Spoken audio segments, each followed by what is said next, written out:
Oh, parang may nagbabother. Taray. Spell bother. Tingnan nyo lang sa dictionary, grabe yun. So yung mga babes, no, may nababother dito with the Ten of Wands energy. Pero, malapit nang malaman, no, yung clarity. Kasi, this is moving towards, no, uphill ito. So, nakikita ko rito na parang matatapos na rito kung ano man tong burden or nagbabother dito. Pwedeng kayo yan, bothered about something. Or pwedeng someone yan connecting to you na siya yung bothered about something. So, let's see. Let's see, what do we have here for you guys?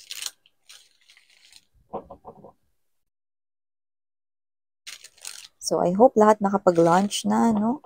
Or kumain na kayo, diba? Huwag kayong palipas ng gutom mga babes, lalo na pagka paborito niyo yung pagkain. Pag paborito Miss Yanmatic na yun. Yeah, I know. Diba? Okay. Oh, another 10. Alam mo, 10 is a number of ending, no? So, talagang patapos na ito, no? At kung ano man ito, I do pick up no, na itong tao na to ay talagang inaalam niya yung kasagutan, no? This is Everyday Witch Tarot at ang nire-reach dito ay walang iba kundi yung broomstick. Ang means of transportation dito ay ang broomstick. So, meaning to say, no, meron na ditong clarity, no? At saka, tinan nyo to. May tumatakas to. Ay, no, hindi po yan si Red Riding Hood. At hindi rin po yan si Robin Hood. Pero malay ko kung si Zorro yan. Kasi naman yan, meron dito umiiwas, tumatakas, ha? Pero sa nakikita ko rito, alam niyo kung pagbabasihan natin dito yung nararamdaman ko emotions and feelings, wala no? Wala akong nasisense rito na energy ng negatibo, no? Like, I'm not picking up that this reading will turn into something negative. So, let's see, no? To confirm more, okay? But I do pick up na kung ano man ito. This is something here that syempre, of course pa, need mong marinig yon, no? Universe wants you to know this message. Alright? Let us see. Okay.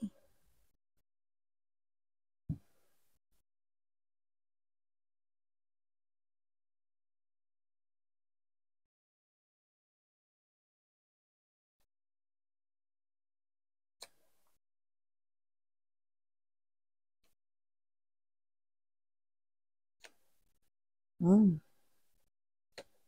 Okay.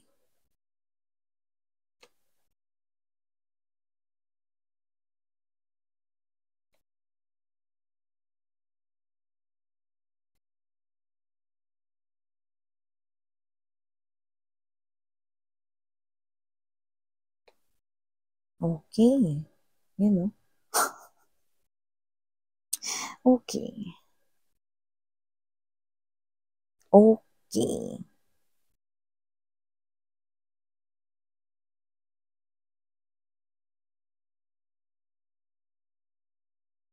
So, hey there mga my loves collective. Thank you so much po sa inyong walang sawang support and love for me. So, yun nga, no, hi sa mga new viewers. Ako po si Yan. Welcome here sa mga returning kong subscribers. Thank you po sa inyong walang sawang pagtambay, no, at walang patid na pag-aabang dito. So, yun nga mga babes, wala tayo ditong gender, so babae, lalaki, LGBT, lahat welcome po. So, pwede niyo pong iswitch yung mga roles, no, kung gusto ninyo. Kasi isa itong general reading and at the end of the day, palagi po kayong may free will na free nyong gamitin anytime, anywhere. So, nga mga babes, wala po tayo ritong time period. Kaya sa iba pwedeng nangyari na to. Sa iba nangyayari na. Sa iba naman ay mangyayari pa lamang. Kaya naman, okay, just take only what resonates. Okay, so yun nga mga babes, no? So, nakikita ko dito with the Knight of Swords energy, Ace of Wands right here, no? And there's this Six of Swords energy.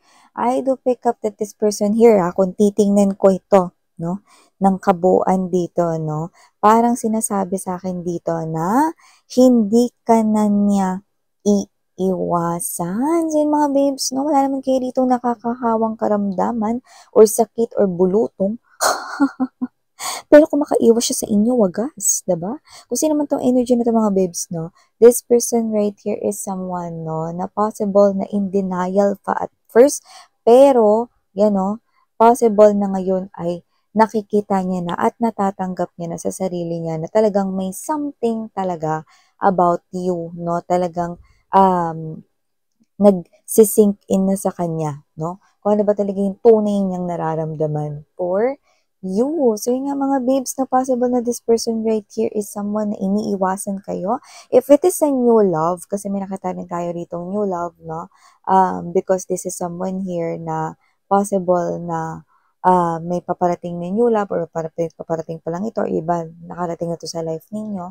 Possible na itong person na to, no, is someone na parang hindi niya pa ma-accept sa sarili niya or hindi niya lang ma-figure out, no, kung feelings ba talaga yung nararamdaman niya for you or hindi, no? So, pwedeng nagugulumihanan siya, no? Pero yung iba, nakita ko rito na ngayon ay nagsisimula ng mag-sink in na talagang nare-realize nilang gusto ka talaga nila. So, nakita ko rito na hindi na siya iiwas pa. So, kung sino man 'tong energy nito mga babes, no, nakikita ko rito na hindi na kayo rito magpapatintero at wala na rito, no, naiiwas sa inyo dahil nakikita ko na itong person na 'to ay magiging open na sa next na mangyayari sa inyong connection. Yan, no? So, mga babes, no, yung iba, okay, nakita ko rito na kung hindi man ito new love, no, at ito ay posibleng ex mo naman, itong kadil mo na 'to, no, at ngayon ay ikaw single, no, at may ex ka rito, lalo na yung ex ninyo na tinutukoy dito, ay ang inyong recent lang na naka-break up or ang inyo ritong huling naging boyfriend or huling naging girlfriend or naging ex-husband or ex-wife ninyo recently. So, kung sino man tong energy na ito na lumalabas, no, na hindi na niya pinipigilan ng kanyang sarili, hindi na rin siya in denial dito, at nakikita ko na kung sino man siya, okay, siya yung klase ng energy na nagiging open na rito at tinatanggap niya na talagang nagsasabi na siya rito, no, na talagang talo na siya, suko na siya rito, no, na talagang inaamin niya na kayo ay kanyang minamahal pa rin. So, getchings niyo mga babes. So, kung yan ay ex ninyo na masyadong no, in denial dito na dumadaan sa mga stages, kung saan nandun siya sa in denial stage, ngayon ay nasa acceptance na siya. So, hindi niya na rito iiwasan kayo, no? Hindi na rin siya rito gagawa ng maraming excuses para lamang umiwas sa inyo. This time, iba naman ang mangyayaring anggulo ng inyong sitwasyon, no? So, nakikita ko rito na kung iniiwasan niya kayo rito na parang patintero, mapa-new love man ito or mapa-ex mo ito, ngayon mga babes, no, kung kayo man ang iiwas sa kanya, aba, haharangin niya na kayo dito. Taray, may harangan na mangyayari. Ano to, rally? May harangan, may barikada. So, yun yung mga babes, so, nakikita ko rito na kung sino man tong energy na to, tuloy-tuloy na, no, ang kanya rito na paglapit sa inyo, tuloy-tuloy na rito, no, yung pag-give in niya. When we say giving in, hindi ko kasi alam yung Tagalog mo. Parang tuloy-tuloy na rito yung parang hindi na siya pumapalag mga babes, no? Yung parang tuloy-tuloy na rito yung pagiging bukas niya, yan, no? Pagiging bukas, tama, open. Ano ba, bukas, di ba, open? So, yun nga, na pagiging open niya rito sa situations ni ito, di ba? So, kung ano naman yung nangyayari rito, malinaw na malinaw, no? Sabaw ng pusit, na kung sino man to energy na to, no, this person right here is someone na isa talaga sa nagpasakit ng ulo mo, Three of Swords energy right here, no, High Priestess. Alam mo yung tahimik ka lang and then this is you, no, na wala kang sinasabi rito, na parang, ano pa ginagawa nitong tao na to, naguguluhan ako sa kanya rito, iniiwasan niya ako, hindi ko alam bakit, lalo na kung new love yan, or kung yung ex mo man yan ba to, iniiwasan niya ako rito, parang siya pa yung galit, siya pa yung sinasabi niya rito na ako pa yung may mali sa inaakto niya, na iniiwasan niya ako dito, hindi ko maintindihan, bala siya sa buhay niya, yan, no? So, hindi mo siya kinakausap, pero there are a lot of things going on sa yung thoughts, no? Na hindi mo sinasabi sa kanya personally or in person or face to face, no? So, kung sino man yung mga energies na nakagip ko rito, gulong-gulo kayo sa tao na yan, ba't kayo iniiwasan, no? So, nakikita ko matatapos na rito ang pag-iiwasan dahil yung mismong tao na yan ang tutuldok niyan, you know? Ang importante, hindi ikaw ang tutuldok niyan. Kasi yung iba nakuha ko rito, may mga paninindigan. Like, naku, miss yan. Hindi ako yung mauuna dyan. Ito ko yung mauuna dyan. Kalma, babes, no? I know. Okay? Kasi dito hindi nyo naiintindihan, no? Kung bakit siya nagiging ganyan sa inyo. Bakit niya kayo iniiwasan. If that's new love, you're being just nice, you're being just thoughtful, you're being just kind. Pero, iniiwasan niya pa rin kayo. Like, para kayong may bulutong, may pigsa kind of thing, or may nakakahawang sakit, whatever. Wala naman. Pero iniiwasan niya kayo. Yun, yung sagot doon. Dahil, gusto kita, you know? Sabi nga ni Ronnie Alonte, Ronnie, no, yung singer, okay, 'di ba? Gusto kita, yan, no. So, nakikita ko ito na inaamin niya na dito sa sarili niya, nagugustuhan niya kayo. May resistance man noon, ngayon ay wali na. So, mga babes, no, kung ex niyo naman ito, no, na parang sinasabi, ay, wala, matagal na kaming tapos nito. Naghiwalay na kami, hindi na kami nag-uusap, ilang buwan na. O yung iba, taon na yung lumipas dito, hindi. Naguguluhan lang ako dito, hindi ko mahal to si Collective, yan, no? Kamukat-mukat mga babes, no? Mas naintindihan niya, no, na yung kinokontrast niya, no? Yung sinasabi niya rito, no, naintindihan niya pala, nakabaliktaran yun. Okay, kaya pala siya ganyan sa'yo dahil may pag-ibig pa rin, no, sa kanya rito, no, nabuhay. Okay? Yung pag-ibig niya rito for you, guys, no? So, may conflict man dito. Nakikita ko dito mga babes na mainit na yung ulo mo. Ano ba? Ano pa ginagawa mo? Yan, no? Parang with the Queen of Swords energy right here, no? Parang ano pa ginagawa mo? You know? Hindi ko maintindihan. Bakit mo ko iniiwasan? Ano may nagawa ba ako dito? Sabihin mo sa akin para may tama ako. Ganun eh, no? Yung iba kasi sa inyo nagpipigil lang dito. Ayaw nyo kasi yung maunang mag-open up na ganyan sa kanya. Lalo na kung yan ay new love or new person, no? Brand new person, no? Nakakilala nyo lang, no? Or someone new. Ganon. Yung iba naman dito, no, mga babes, so nagpipigil lang kayo rito pero hindi nyo maintindihan. Kung ex nyo naman yung kadil ninyo, parang gusto nyo sabihin, ang gulo mo, ano ba talaga gusto mo mangyari rito? Iniiwasan mo ko, ba't parang ganito ka pa, you know?